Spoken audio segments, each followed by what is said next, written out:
Hi, I'm the daughter my parents called trash. Just because I married a black man they thought was a nobody. They praised my sister for marrying rich. They told me I was an embarrassment. But what they didn't know was who he really was. And by the time they found out, it was already too late to undo the damage. So before we begin, tell me, what time is it where you are? And have you ever been judged for who you loved? Drop a comment below. I'm listening.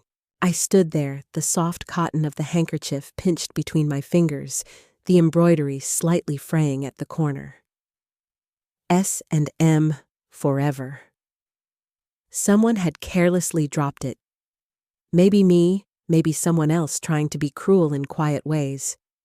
But the fact that it was found beside the trash bin that felt deliberate, like an exclamation mark at the end of a sentence, no one dared say aloud. The air outside the country club was thick and sticky, like a breath you hold too long. Marcus had walked ahead toward the car, his hands in his pockets, shoulders squared, but weary. I took a few steps behind him, my heels clicking on the stone path. Neither of us said a word until we reached the vehicle. He opened the passenger side door for me the same way he always did. Still a gentleman, even after what just happened. "You okay?" he asked softly as I settled in. "I'm not sure what that word even means anymore," I replied, folding the handkerchief carefully in my lap, like it still held something sacred. The ride home was quiet, not tense, just hollow, like something had been scooped out of us and left back there on that brunch table between the silver pitchers and the clinking mimosas. I didn't cry. I didn't need to. Instead, I counted. The number of times I'd been sat at the kids' table, even in my 30s. The birthdays skipped. The business milestones they never asked about. The way Mom had glanced at Marcus like he'd dragged dirt onto the white carpet of her perfect image. I counted how many times I had let it slide. How many times I'd whispered to myself, "They just don't understand yet." But the truth was, they did understand. They just didn't care. By the time we reached the driveway, Marcus was already loosening his tie. Our modest craftsman-style home nestled quietly on the east edge of Atlanta. We'd bought it together 5 years ago. No inheritance, no help, just our own savings, and a loan we paid off early. I opened the front door, and the scent of lavender hit me. The oil diffuser had timed itself to perfection. How ironic. Everything inside our home ran smoother than any family function I'd ever attended. Marcus headed to the kitchen. "I'll make tea," he offered, like he always did when something stung too deep to bandage with words. I nodded and made my way to the living room, still holding the handkerchief. I placed it down on the coffee table next to the coaster that read, "Love grows best in little houses." There was a moment, a flicker, where I almost laughed, but it was bitter sharp. I sat down and opened my laptop. I hadn't planned to do this today, not like this. But something inside me had tilted, cracked open. Maybe it was the way my mother had looked at me when she said, "You married down dear." As if love were a stock value. As if Marcus, the man who stayed up all night with me through failed startups and sudden layoffs, was less than the plastic charm glued to Sophia's fiancé's fake smile. What they didn't know was that Marcus wasn't a janitor. He never had been. That was just the story we let them believe. He owned a janitorial company, 5 contracts across the state, over 60 employees, and a silent partnership in a commercial real estate group that had just closed on a $12 million portfolio. But we never corrected them, because we wanted to see if they'd ever love me for me. The answer today had been loud, crystal clear. I opened a folder titled Estate Holdings, Bundy Ventures. I had helped set that up. Marcus had insisted on listing me as co-owner on everything. We'd built an empire under their noses while they poured mimosas and giggled about my downward choices. He never needed their approval. But somehow, I still craved their love. Or at least their acknowledgement. A soft clink brought me back. Marcus placed a cup beside me and sat on the armrest. "I'm sorry," he said. Simple quiet, but with that edge of hurt he tried so hard to hide. I shook my head. "You have nothing to be sorry for." He looked at me for a long time. "Then why do I feel like I'm the reason they keep doing this to you?" I leaned into him, resting my head on his chest. "Because you're the mirror. You show them who they really are." He held me close, one hand rubbing circles on my shoulder. And I thought about that handkerchief, how even love stitched carefully could be tossed aside when it didn't fit someone else's narrative. But not mine, not this time. I held that small linen square all the way home. It sat in my lap like an unanswered question. The city passed by in quiet blurs. Storefronts we knew by heart. Intersections where we'd once argued over directions. The florist shop where Marcus surprised me with white lilies after my first miscarriage. Back at the house, the familiar click of the front door brought me back to the present. Marcus headed straight for the kitchen, loosened his collar, and asked if I wanted roasted salmon or stir-fry.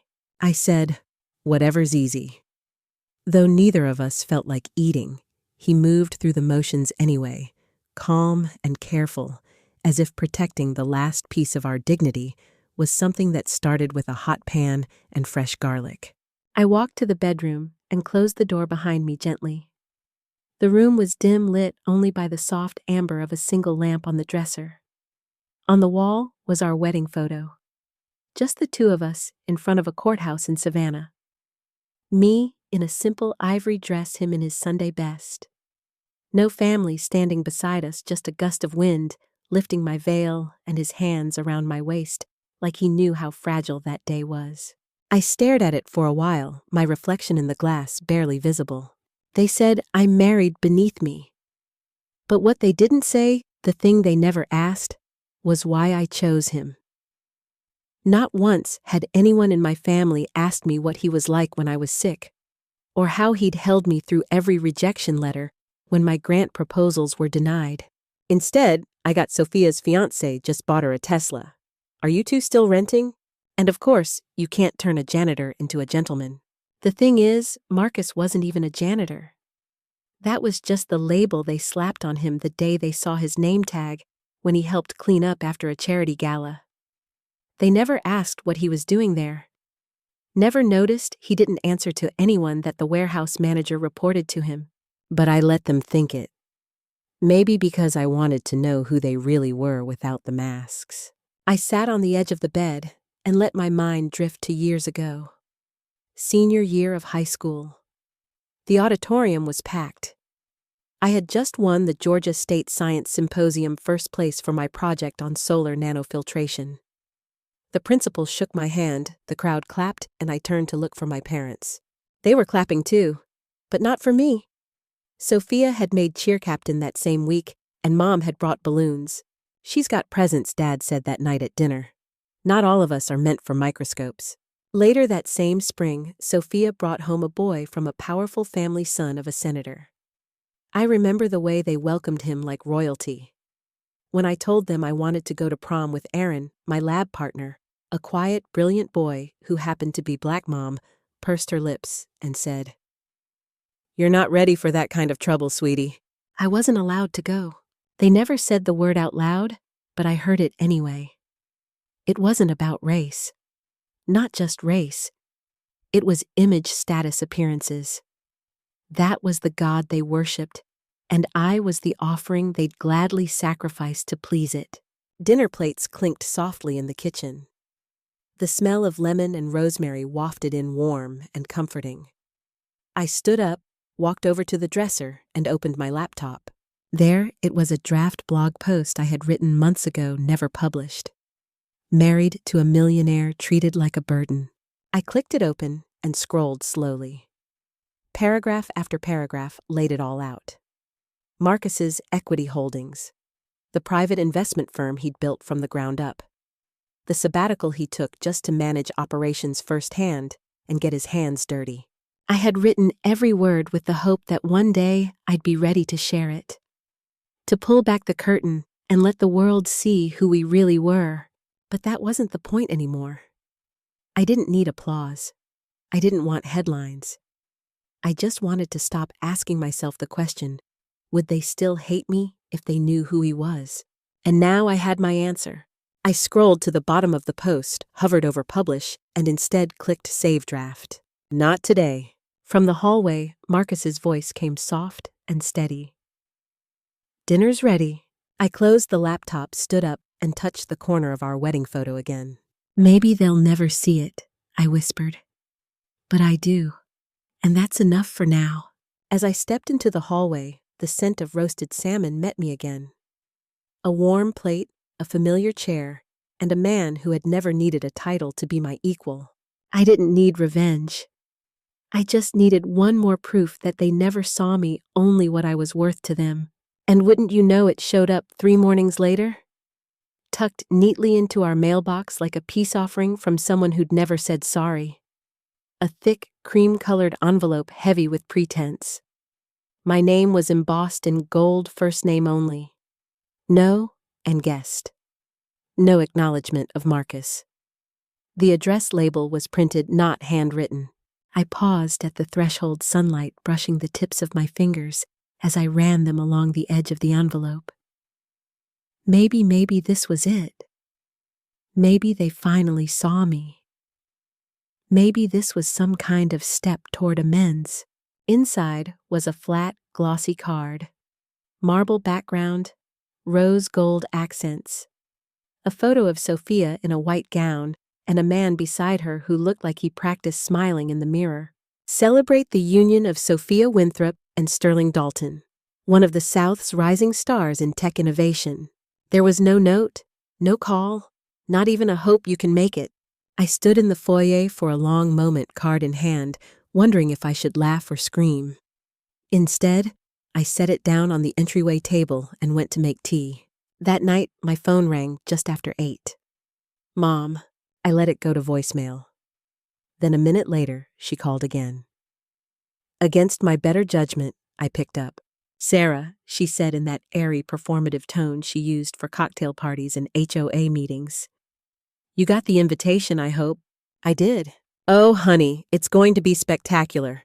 Sterling just finalized the deal with Rivet Tech. He's now officially worth 8 figures. Can you believe it? Our little Sophia really landed someone with vision. I bit the inside of my cheek, said nothing. She barreled on. It's going to be at the Foxhall Resort. Fully catered live jazz and, oh, the guest list governors, CEOs, even that anchor from Channel 5. No pause. No how are you? No mention of Marcus. I cleared my throat. Am I expected to attend? Well, she hesitated barely. It's more of a curated affair, you know. But of course, we'd love your support in other ways. Sophia really wants it to be elegant. I don't remember hanging up, but I remember the silence that followed. Marcus glanced over from the couch where he was folding laundry, his brows lifting slightly. I shook my head. Just noise, I said. 2 days later, my phone buzzed again. A text from Sophia. Hey, Mom says a 1.5K painting from that gallery you like would be perfect. Can you send it to the venue? No hi. No how are you? Not even a please. I reread it once, twice, 3 times. I didn't know what stung more, the casual audacity or the fact that they truly believed that was all I was good for. A walking ATM.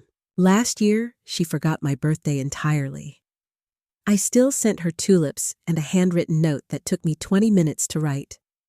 I'd picked every word carefully, still hoping deep down that I could be seen as more than a placeholder between family milestones. I walked out to the balcony and let the night air hit my face. The city below twinkled like a distant lie, pretty from afar, empty up close. Leaning against the railing, I thought about all the times I'd stepped in when they needed something. When Grandpa's medical bills stacked up, I paid them. When Mom's roof caved in after the storm, I covered the contractors. When Sophia wanted her car fixed fast, she didn't call Dad. She called me. But love was always conditional. Measured in status, discounted by skin color bank account, or whether I looked good on paper. I pulled out my phone, opened the Notes app, typed, "Do not send a gift. They gave you their truth. Give them yours." I saved it, closed the screen. Marcus came out to the balcony a few minutes later, setting a warm mug of chamomile next to my elbow. He didn't ask. He didn't need to. I looked over at him. They invited me, kind of. And they want something from me. He smiled gently. Of course they do. I didn't reply to the text. But I did start making a plan. I didn't send the painting. But I sent something else. Something they didn't see coming. It started with one quiet call placed the following Monday morning, just after I'd finished loading the dishwasher, and Marcus had stepped out for his morning jog. I stood barefoot on the tile floor, staring out at the soft Atlanta mist, curling past the windows, the phone pressed to my ear. "Mr. Feldman," I said, keeping my tone even. "Sarah, always a pleasure," he said warmly. "I was just thinking about the grant renewal for the Morales couple. They've made real progress with the recycled installations. That's actually why I'm calling," I said, moving to the counter to pour a second cup of coffee. "I want to fund them fully. No need to wait for the board meeting. Just wire the amount we discussed." There was a pause, the sound of him adjusting something on his desk. "Well, that's incredible. They'll be thrilled." I set the mug down gently. "Also withdraw the Delphine Gallery's participation in the Winthrop Dalton event." He didn't respond right away. "Sarah," he said carefully, "that's this Friday. They've already—" "I'm aware. But we've always said our gallery doesn't align with performative values. And you once told me your admiration for Marcus wasn't just personal, it was philosophical." There was a beat of quiet on the line. Then he exhaled slowly, and I could hear the faint creak of his leather chair leaning back. "You're right," he said. "I'll call them this afternoon." I ended the call and placed my phone on the counter. Then I finally let myself breathe. By Thursday morning, the ripples had become waves. I didn't need to scroll far to see the quiet unraveling. A whisper of panic had hit the PR circuit. Sophia's engagement event had just lost its premier art partner, and with it, their custom collection that was supposed to elevate the evening from ordinary to elite, as one outlet put it. Apparently, someone had tried to replace the pieces with mass-produced floral canvases from a home decor warehouse. It didn't go over well. One tweet read, "From curated to cringe, how the Dalton engagement lost its sparkle overnight." I wasn't tagged, but I saw it. That evening, while I was folding laundry, my phone buzzed again. A message from a journalist I knew casually through an old friend. All it said was this you?" I stared at the screen, then tapped out a single emoji, a closed-lip smile, and sent it. I didn't owe them an explanation, and I certainly wasn't going to give them a headline. Friday came. I had no intention of watching the live stream, but curiosity got the best of me. As I stirred a pot of lentil soup in our small kitchen, Marcus placed his tablet on the counter and opened the feed. The scene was exactly what I expected, a white-draped gazebo, glitzy guests, uncomfortable southern humidity. But something was missing: art. The blank walls behind the stage screamed louder than any curated design.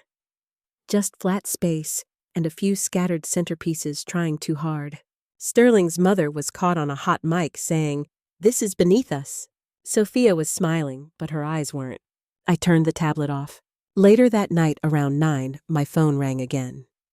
I almost didn't answer, but the name blinking on the screen was predictable. "Mom?" I picked up and said nothing.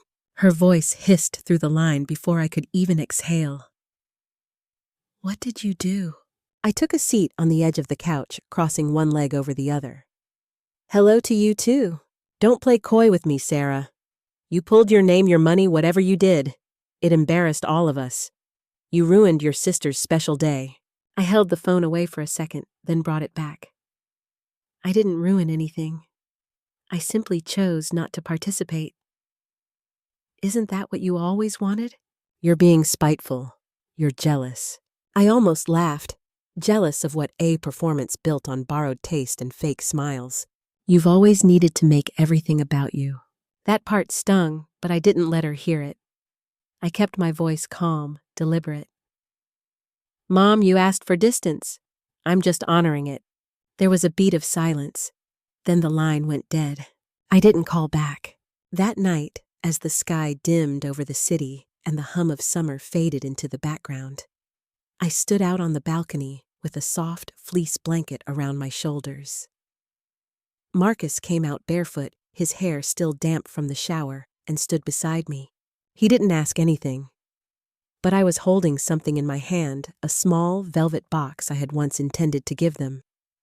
A keepsake I'd designed months ago with an artisan in Santa Fe. A carved sculpture of two intertwined trees. One was maple, the other ash. Symbolic of roots of resilience of family, even when cracked. I never sent it. I never would. Marcus didn't say anything when he saw me standing there with the small velvet box. He just stepped closer, wrapped his arm around my shoulders, and stood with me under the quiet hum of the night. We didn't need words. Some truths live in silence. 3 days passed. The engagement party faded from headlines. The family chat quieted. But I hadn't. It was raining that morning. Soft, steady drops tapping against the windows of our loft. The kind of rain that muffles sound and slows time. I hadn't gotten out of bed. I didn't feel like I needed to. Or maybe I didn't deserve to move yet. Marcus had placed a fresh cup of coffee on the nightstand beside me, still warm. He hadn't said anything when he brought it in. He just leaned down, pressed a kiss to my temple, and left the room with the same quiet grace he always carried. I lay there, eyes unfocused, watching the ceiling slowly brighten with the muted morning light. The framed photo from our wedding sat on the dresser across from me. Just the two of us holding hands in the garden behind the courthouse, laughing like fools. No grand cake, no matching gowns. No one from my family had shown up. Not even a voicemail. I thought time would soften them, I whispered into the room. Time hadn't softened them. It had just made their masks more polished. I reached for my phone, not really sure why. Maybe to check the weather.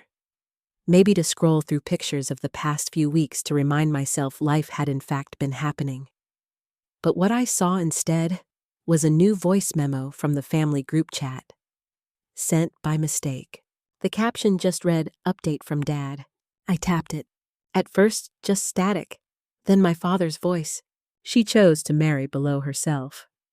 What can I say? She always had poor judgment. He chuckled. Not a kind laugh, more like someone relishing a private punchline. Another voice joined. Sophia. Well, I married right. At least I didn't bring shame. Then silence. I sat up slowly. My body felt like it was made of wet sand. My hand holding the phone trembled. Not because it was unexpected, but because it was so deliberate, so effortless. They didn't think I'd hear it.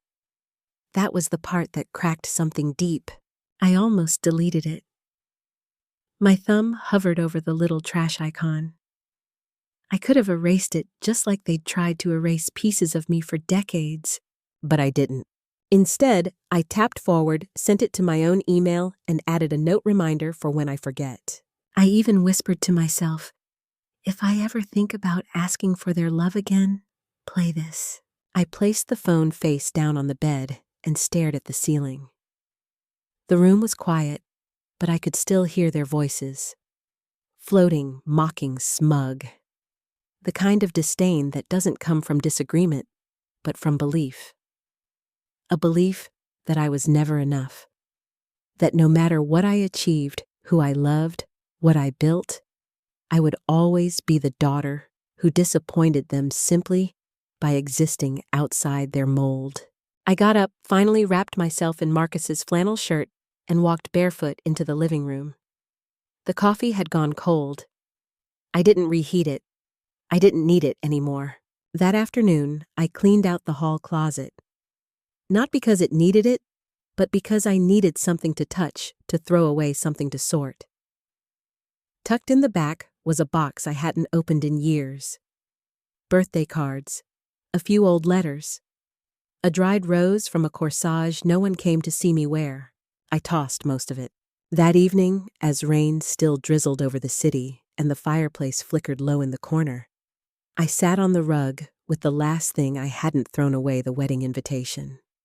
Half of it was already singed. I'd lit the edge months ago during a moment of weakness, but I never let it burn through. I wasn't ready then. Now I stared at the charred corner and the perfectly printed gold lettering. It read, "Together with their families." I let out a breath, steady, calm. And just before the final embers of sunset dipped below the skyline, I leaned forward, fed the invitation to the flames, and watched. No smoke alarm went off. The flames had long since gone out, but the scent of scorched paper lingered faintly as I woke the next morning. The ashes of the wedding invitation still sat in the tray by the fireplace, small gray curls of pretense. I didn't touch them. Instead, I wrapped myself in Marcus's oversized cardigan, padded barefoot into my home office, and opened the laptop. I hadn't been here in a few days, but the inbox hadn't waited. I clicked through a few invoices, a funding proposal, then paused. Subject line, Bridal Registry Gift Launch Limited Run Preview. The sender, a lifestyle PR firm I knew too well. They'd worked with Sophia's startup before. I almost deleted it without opening, but some part of me, curious, bitter, clicked anyway. The body of the email was cheerful and pink and full of exclamation marks. A carousel of images loaded slowly. The fourth one made my chest tighten. It was a home kitchen gadget. Simple, sleek, designed to sit neatly on a countertop. A sustainable flour sifter with a dual compartment system and eco-powdered coating. The caption read, "Designed by the Winthrop Studio Team.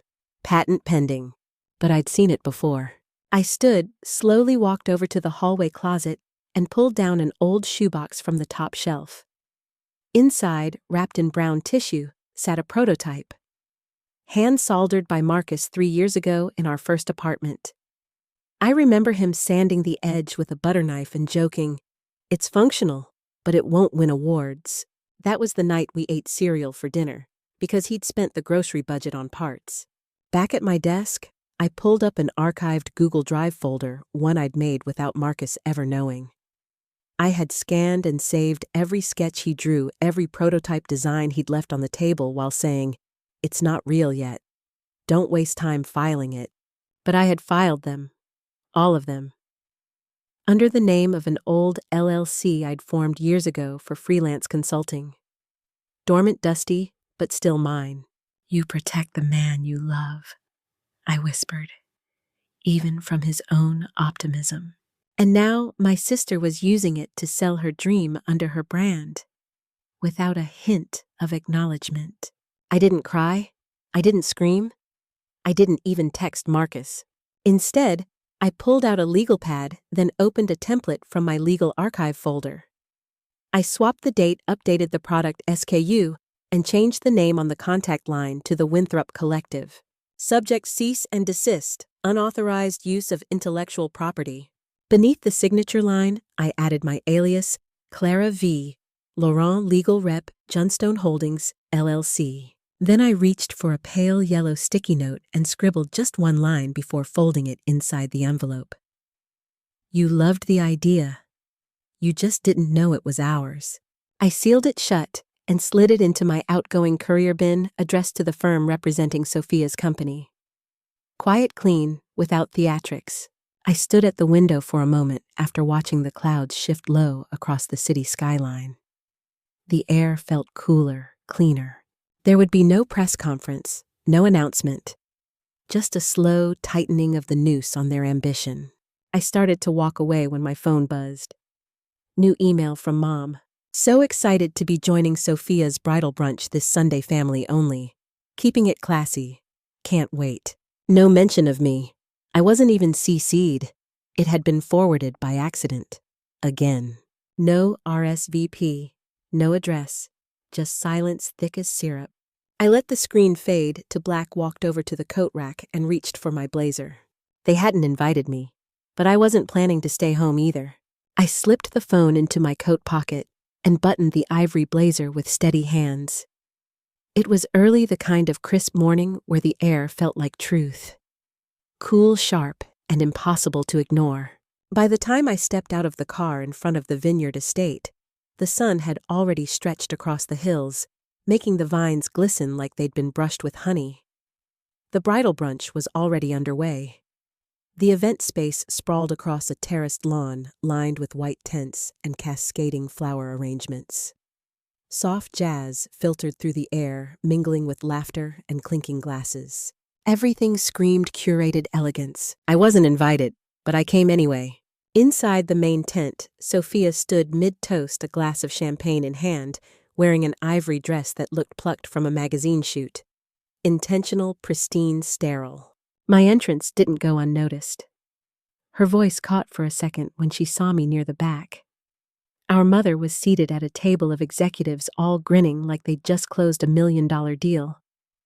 The moment she saw me, her expression darkened. "This isn't about you, Sarah," she said, not even trying to lower her voice. My father didn't look up from his mimosa. He just muttered, "I thought we made it clear whose moment this is." Guests turned to look. Some avoided eye contact. A few whispered, tilting their heads. One woman clutched her pearls, not figuratively, literally. I didn't respond. I didn't need to. I found an empty spot near the end of the tent, stood with my hands folded in front of me, and listened. Sophia recovered quickly, raising her flute again. "As I was saying, family isn't just who shares your blood. It's who lifts you up, who reflects your best. And sometimes you have to make hard choices to protect your peace." A few chuckles, several polite nods, thinly veiled barbs wrapped in ribbon and resentment. When the servers passed around champagne again, they skipped my side of the tent entirely. I stepped forward to grab a glass from the corner tray, but a young server cut me off. He wasn't rude, just nervous. "I'm sorry, miss," he said, eyes flicking toward Sophia. "You're not on the list." I gave him a small, practiced smile. "It's fine. I prefer still water anyway." But the smile didn't hold. I turned on my heel and walked through the side of the tent, following a small stone path that led out into the gardens. A wisteria arch stretched overhead, casting light purple shadows onto the gravel below. I stood there out of sight, letting the hum of the party fade behind me. That's when I heard footsteps. "Excuse me," a deep voice called out. "Are you Sarah?" I turned. The man was tall, silver-haired, with a calm presence that felt utterly out of place at this circus. He wore a navy suit with no tie, his cuffs unbuttoned, and a leather folder tucked under his arm. "I am," he offered a hand. "Gregory Stern. I believe you're the Sarah who saved our third-quarter expansion last year." I blinked. "You're Sterling's father." He gave a small chuckle. "Technically, yes, though we run very different empires. He likes social media metrics. I like factories that don't shut down." I smiled, a real one this time. "I didn't know you'd be here." Neither did they from the looks I got. He glanced over his shoulder toward the tent. "But my assistant confirmed it was your LLC that stepped in when our Atlanta distribution center nearly folded. I've wanted to thank you in person." "I just signed the papers. It was Marcus who made the numbers sing." He studied me for a moment, his gaze quiet but sharp. "Do they know who you are?" I gave a soft laugh.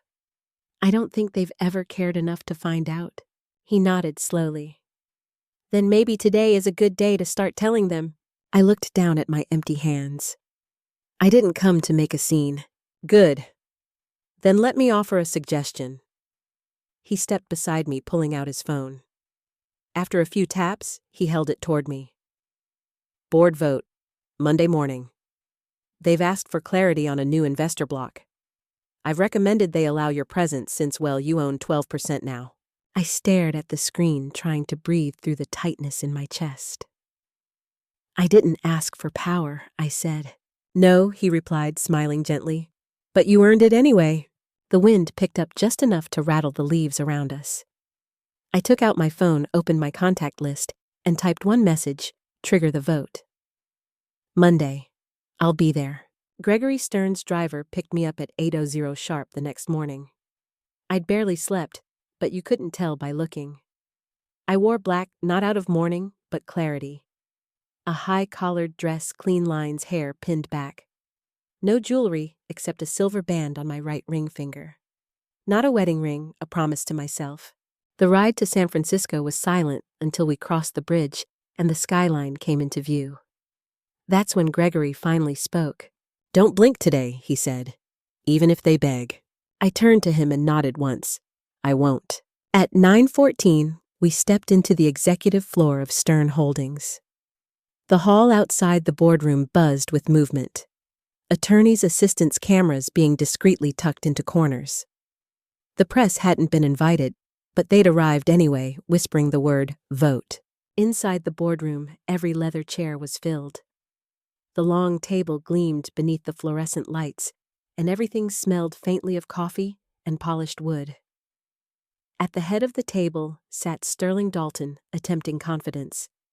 And beside him, my sister. Sophia looked like a statue. Flawless on the surface, but fragile at the base. Her dress was cream silk, her hair curled into perfect waves, and her lips were tight. She didn't expect me, not like this. Gregory motioned to a seat beside him. I walked to it slowly, deliberately, and sat. A hush swept the room like the first gust of wind before a storm. "Before we begin," Gregory said, standing with both palms on the table, "I'd like to formally introduce the voting co-chair for today's session, Miss Sarah Hartley." Sophia's eyes widened. Her champagne-colored nail polish cracked visibly as she gripped her clutch. Her voice broke through the silence. What is she doing here?" Gregory remained calm. "Your engagement involved a proposed equity shift across the Nevada portfolio, per the trust charter that requires unanimous family vote, and since Sarah is listed as co-trustee of that entity—" "You're lying," Sophia snapped. "She's not even part of this family." "She is," Gregory cut in. "On record and on paper." I slid a thin folder toward the center of the table. Clause 12B, page 4. My signature filed 3 years ago under the dormant Hartley Foundation. I reactivated it last week. My father, seated at the far end, paled. "Sarah, you wouldn't do this." I didn't raise my voice. I already did. The room held its breath. Sterling leaned forward, clearly confused. "Wait, this means—" "It means," Gregory said, "that without Sarah's vote, your engagement package has no access to equity shares in the Nevada and Florida holdings." The silence cracked open. Sophia stood abruptly. "She's bitter. She's always been petty. She's sabotaging my future because she couldn't build one of her own." I stared at her. Really stared. "You stole my husband's designs. You mocked our marriage. You erased my name from your registry but asked for my money. And now you're angry I finally said no." Sophia's our mother tried to interject. "This is not the place." "This is exactly the place," Gregory said. "The board accepts Miss Sarah Hartley's vote to revoke Sophia Winthrop's temporary engagement clause, effective immediately." The gavel fell, literally. Then the doors opened. The press flooded in like floodwaters breaking a levee. Microphones, flashbulbs, questions shouted. Faces I didn't recognize shouting words like "power move, family implosion," and "silent partner no more." Sophia turned to me, trembling. "You ruined everything." I stood, straightened my dress, and looked her in the eye. "No. You did that the day you decided you didn't need me."